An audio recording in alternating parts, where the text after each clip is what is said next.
Welcome to NCDOT Now. I'm Heather Jeffries. And I'm Steve Abbott. NCDOT forces are out all over the state taking care of potholes caused by the recent winter weather. Potholes are common during the winter months when moisture seeps into cracks in the road and ice forms. Then those cracks widen, causing the asphalt to rise.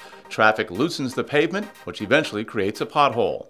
Because safety is NCDOT's top priority, motorists are urged to report potholes that need attention by calling the number on your screen or reporting it online at ncdot.gov/contact.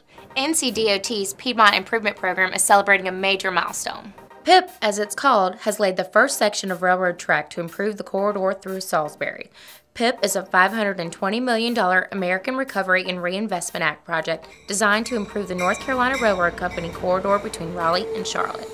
In Raleigh, many motorists may wonder why two huge silos are at the I-40-440 split as part of the Fortify project. Those silos will spit out 350 tons of asphalt an hour to help crews pave the 11.5-mile stretch of road.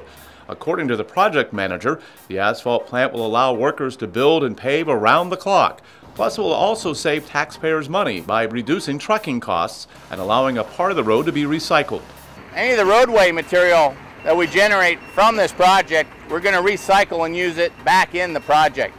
Specifically to the asphalt, we will mill up the asphalt and we will incorporate that into our mix designs and lay it back out in the pavement. Once the project is completed, crews will pack up the asphalt plant and move it out. The area will then be reforested so motorists can enjoy both the new highway and the beauty of the North Carolina landscape. NCDOT Transportation Secretary Tony Tata says part of being a great leader is making sure your team has the tools it needs to do their job. He shared that message last week when he spoke to NCDOT's Leadership and Management Development Association, or LMDA. That's NCDOT's professional development group, which focuses on best practices in motivating, managing, communicating, and ultimately leading a department or team. The Secretary told the group he uses the same set of skills in leading NCDOT as he did in leading troops when he served as a general in the U.S. Army.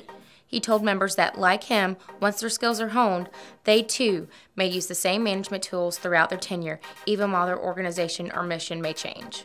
And finally, a special visit to NCDOT by federal officials from India. Duke University's Center for International Development asked NCDOT to inform them about American public service practices. Specifically, they wanted to know which of NCDOT's practices could transfer to a framework of strong central government in India. Secretary Tata gave an overview of how NCDOT provides services to the state and talked about some of the new initiatives enacted since he's been in office. For information on these stories and much more, visit ncdot.gov. That's all for this edition of NCDOT Now. We'll see you next time.